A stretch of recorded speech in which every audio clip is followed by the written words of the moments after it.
Maybe so. Oh, there we go. That sounds like a mic. Hey, everybody. Welcome to the last session of the day for...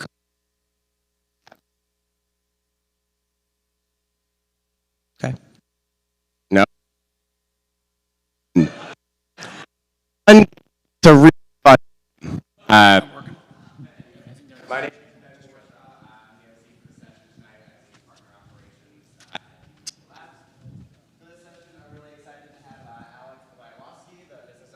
Manager from Select Star.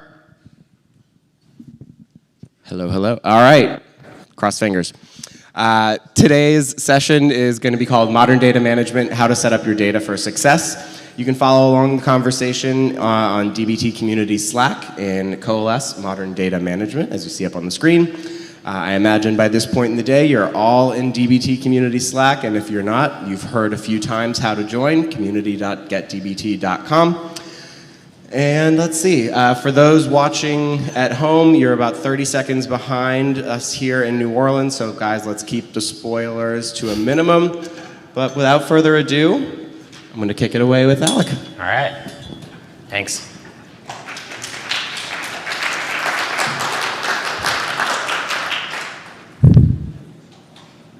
Did I break something?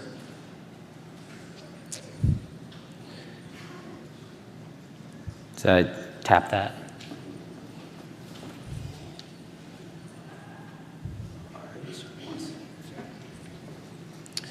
All right. Well, I know I'm the only thing standing between you and the second line, so I will do my best to get us out of here right on time.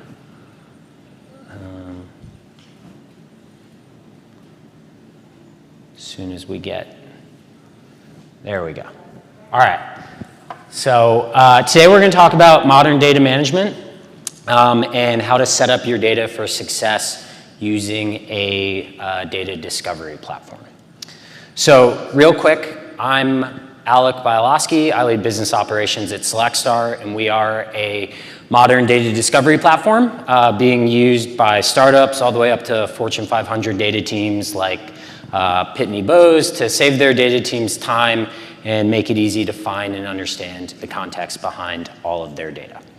So the agenda for today is we're going to talk about why data discovery is becoming a more important category for modern organizations, how to successfully roll out a data discovery platform. I wish I could tell you all you have to do is buy the tool and then you're going to have perfect data discovery, but unfortunately that's not quite the case. And then towards the end we'll talk about some tips and tricks we've learned at SelectStar from rolling this out with all of our customers. So why is data discovery important? It's because of the way modern organizations are using data differently than they have in the past. And there's sort of three main drivers we think about. The first is the growth of data in your cloud data warehouse. So you're getting data from all these disparate sources aggregated into a single place, which is great because you can do a lot of really cool analysis with it, but it introduces new challenges to finding data, understanding which data set is the right data set that you're looking for. The other two big items here are the decentralization of data ownership. So modern organizations moving to that embedded model away from having a centralized data team that everything flows through. You're going to have data analysts on the finance team or on the sales team or on the marketing ops team. And then lastly is proliferation of BI tools that are really democratizing data access for all. So everyone in the company is now a data consumer, can jump into the data, play around with it, which is great, but it introduces a lot of new challenges. And questions arise, like where does this data live? What is this number? How is it calculated? Do we have this data? Why is my number different than your number? All these questions come up all the time and end up flowing into the data team. So how do these questions get answered today? Well, you track down someone, find the subject matter expert and ask them, hey, did you build this table?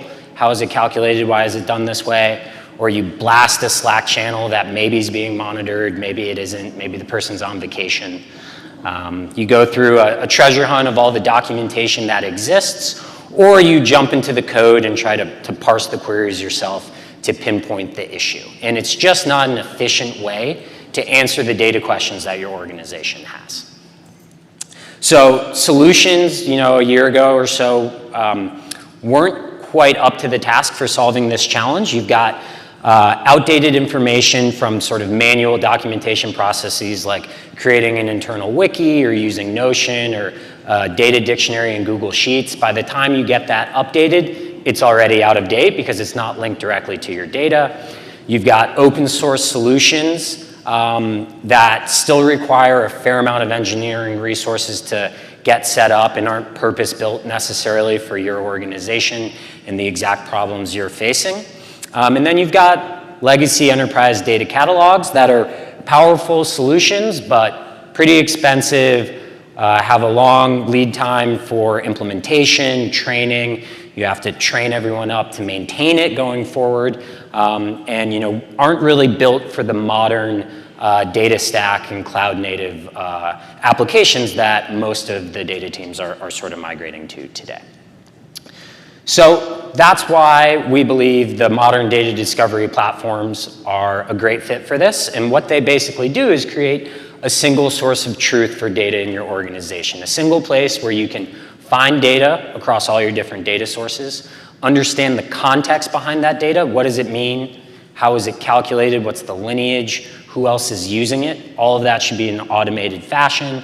Can surface documentation or be a place where you can enter documentation, and not just for the technical teams, but also for your non-technical stakeholders, a place where they can easily consume that information, and then also collaborate and govern your data. So that's why you should have data discovery. But now let's say, all right, you believe everything I said, we're gonna buy a tool. What do we do now? So I wanna talk about how you can successfully deploy a data discovery platform.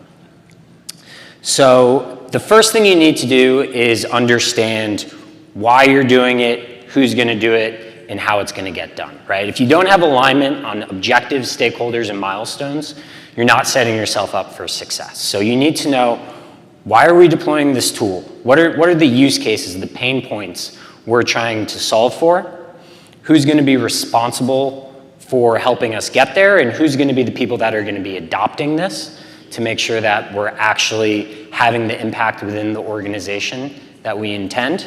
And then lastly, how are we gonna measure success? So different objectives are gonna require involvement from different stakeholders, and the goals must be clear from the outset. So your objective could be to proactively prevent data outages, reduce downtime for key dashboards, and prevent bottlenecks when things go wrong in triaging data.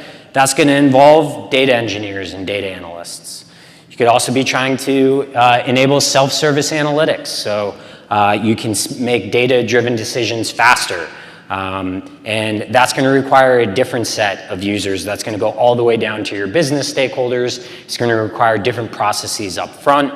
Same with cleaning up your data model if you're trying to optimize your data warehouse for cost and removing outdated tables or things that aren't being used or duplicative.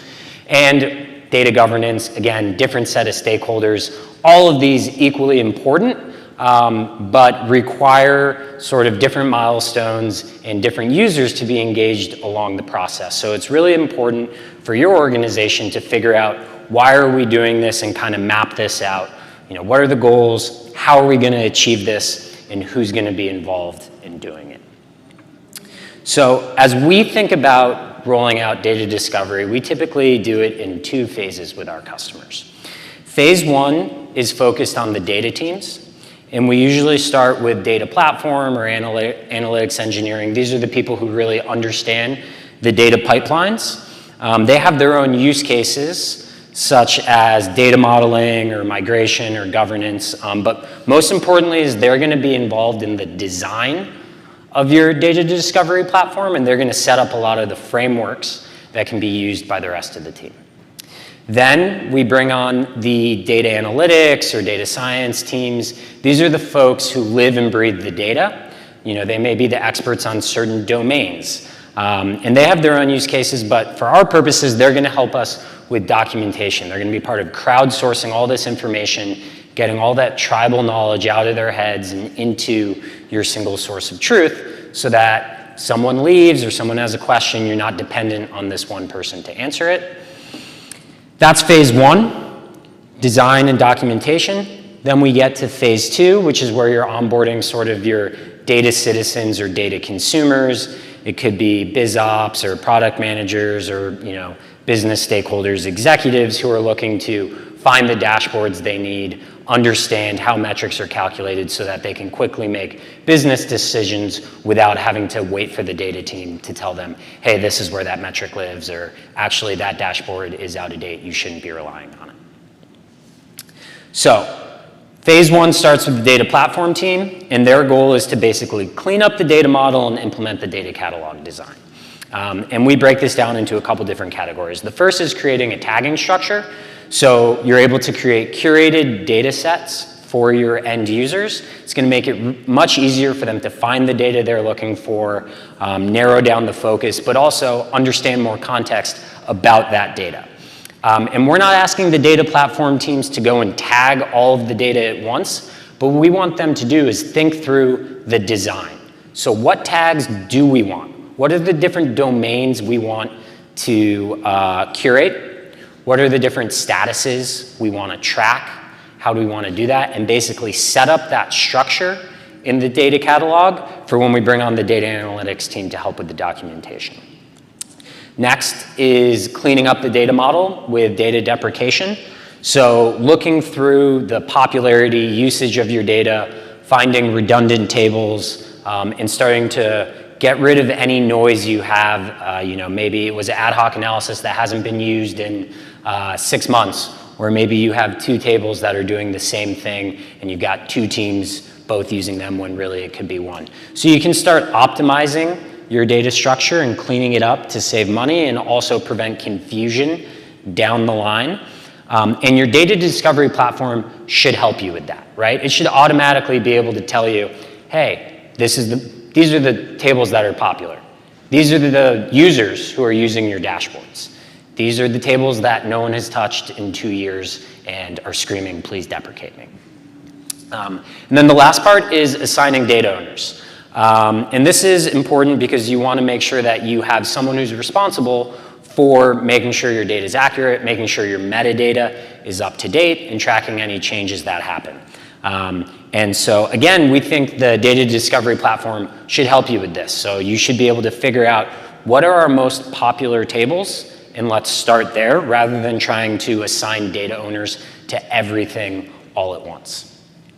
And so here's just some stats on that to kind of drill down on it.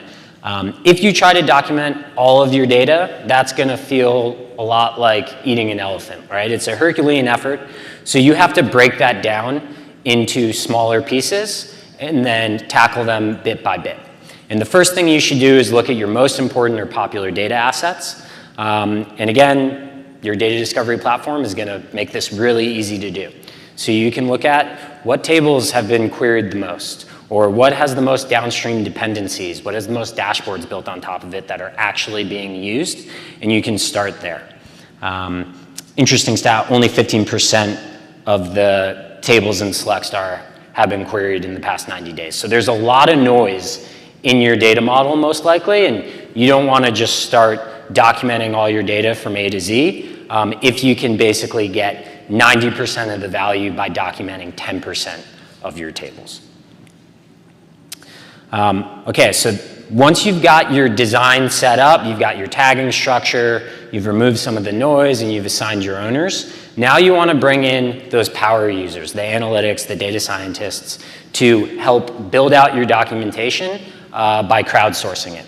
And we break documentation down into kind of like 3 categories. The first is automated insights, and there should be no work required by your team to do this. So column level lineage, top users, popularity, entity relationship diagrams. How are my tables being connected to one another? What are the most popular queries being run against this data?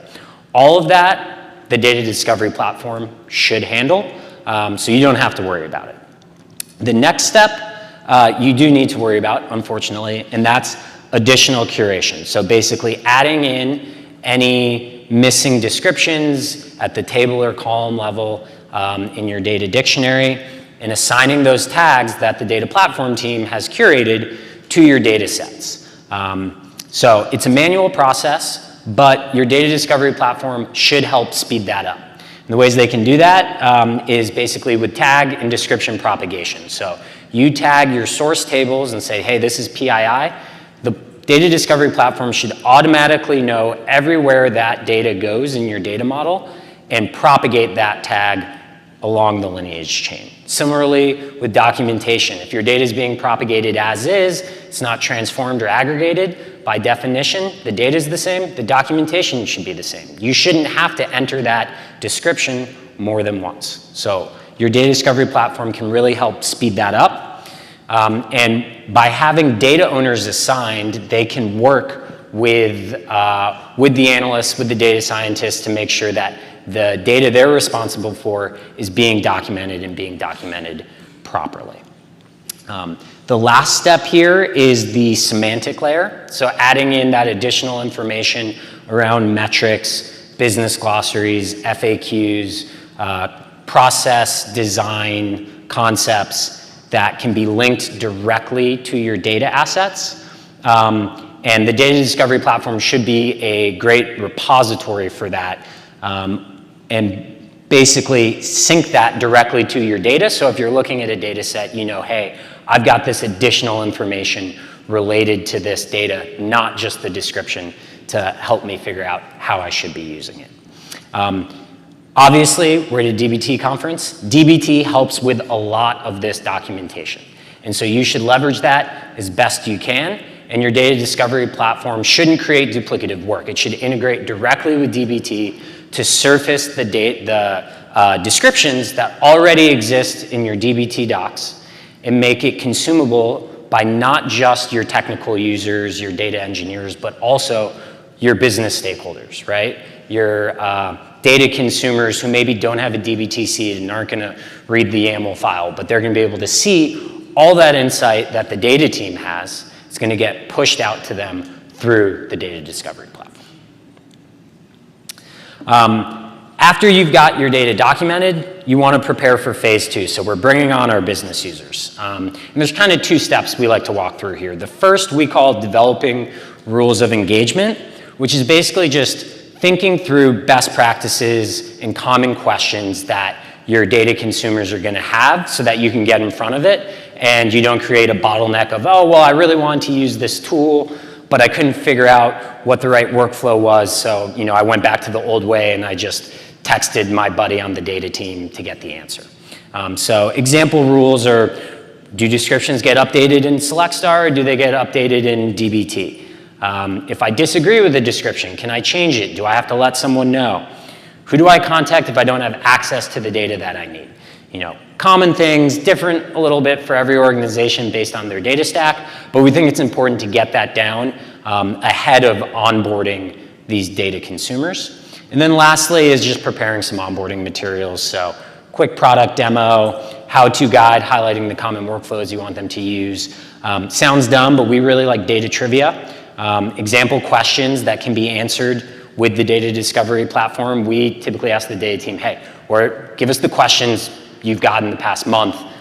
Let's show people how they can solve them in SelectStar. And that's something our team works with our enterprise customers to kind of help them get this stuff ready to go in onboarding their end users.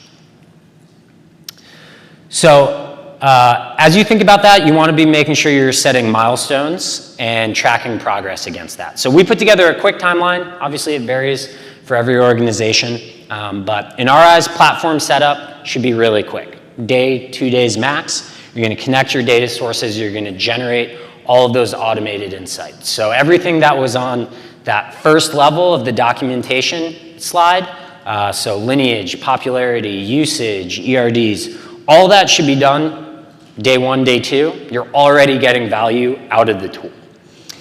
Next is data catalog design. Typically, we see this taking 1 to 2 weeks, but it's going to depend on your organizational priorities. If your data team has other things going on, maybe they're not going to be able to focus on this, but it shouldn't be a super, super long process. You're just trying to figure out what's the most popular data we have, who should be responsible for it, how do we want to set up our tags, things like that.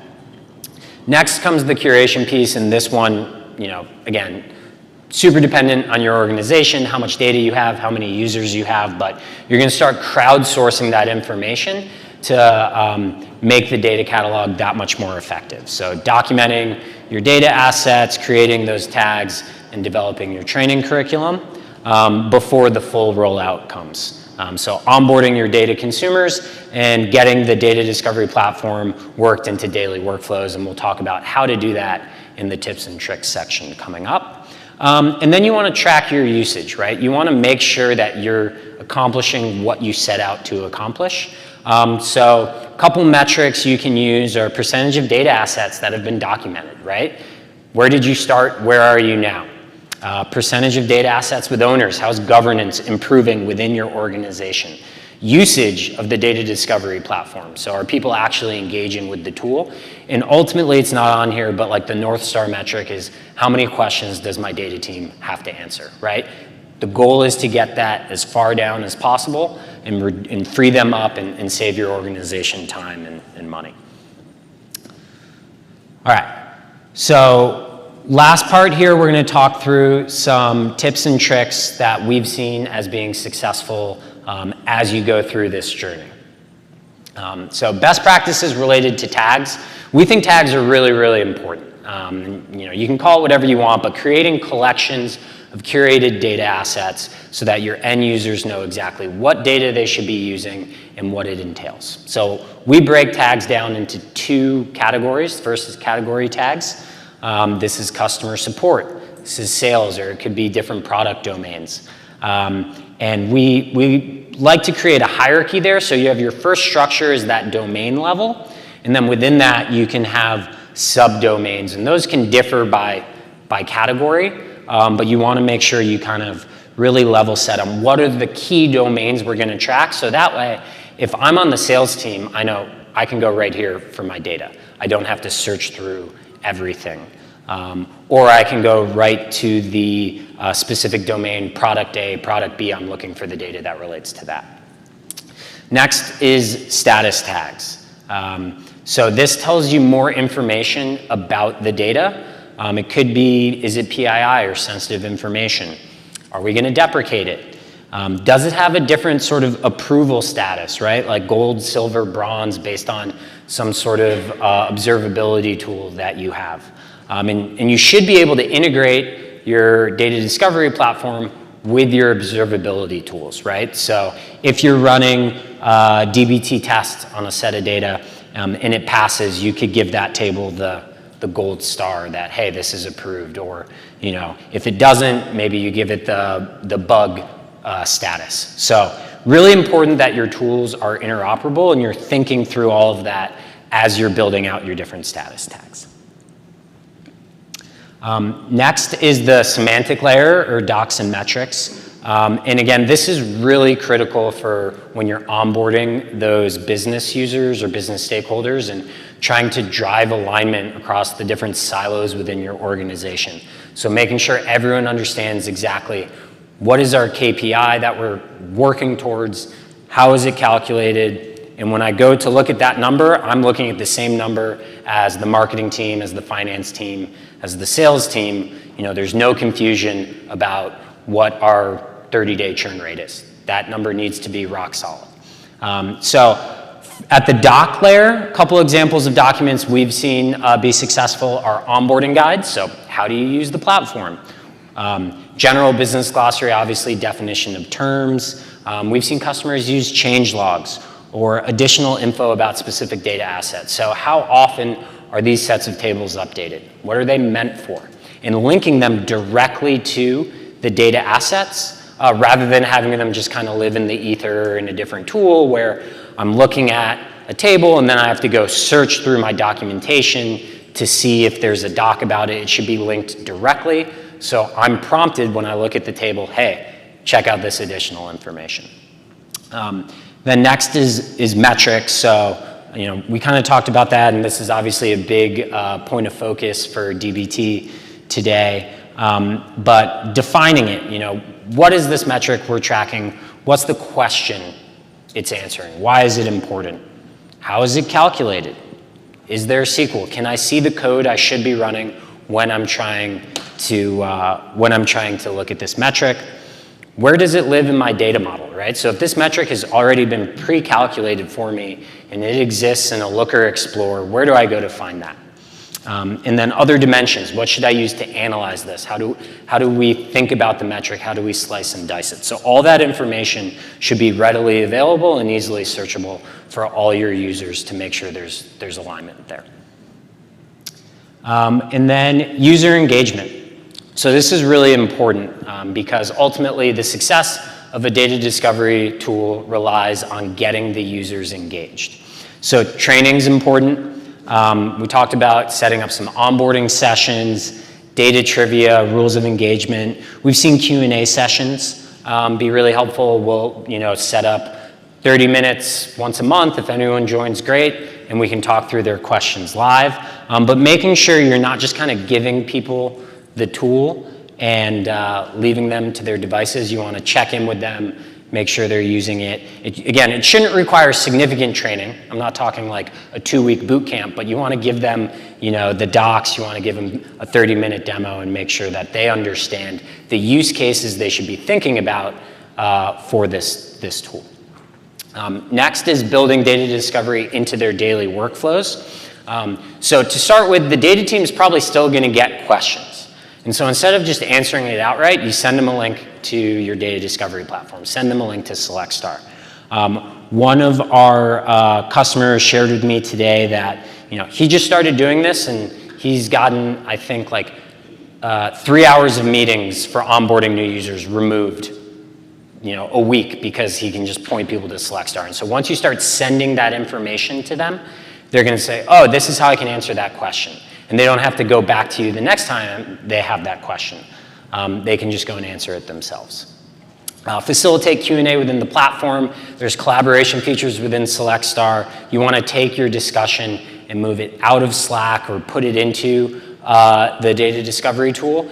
A lot of the platforms like SelectStar, like some of the others out there, newer ones, have a lot of great integrations that you want to take advantage of. So integrations with Slack, Chrome extensions. You want to go and meet your users where they are rather than necessarily forcing them into a new URL. You can still get a lot of advantages from data discovery platforms via those integrations. And then lastly, highlight success stories. Brown bag lunch where someone comes in and says, hey, this is how I solved this data problem I had with the data discovery tool. This is how I did it with SelectStar.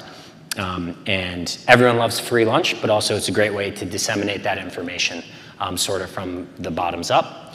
And then lastly is tracking. So active users, documentation fill rate, discussions, data questions, all of that really important to be tracking and measuring adoption and ultimately the impact of your tool to make sure that you're setting yourself up for success. So that's it. Thank you for your time. If you have any questions, we've got the Slack channel. You can check us out online or stop by our booth tomorrow and Thursday. Thanks, everybody. All right, thanks, Alec. Great talk. As he mentioned, we'll be available in the Slack channel for Q&A. Thanks to those of you who joined online. For those of you here in New Orleans, the second line parade to the welcome party in Champion Square will be starting in just a couple minutes. It'll be kicking off from the Celestin lobby right outside of these presentation rooms. So we hope to see you there.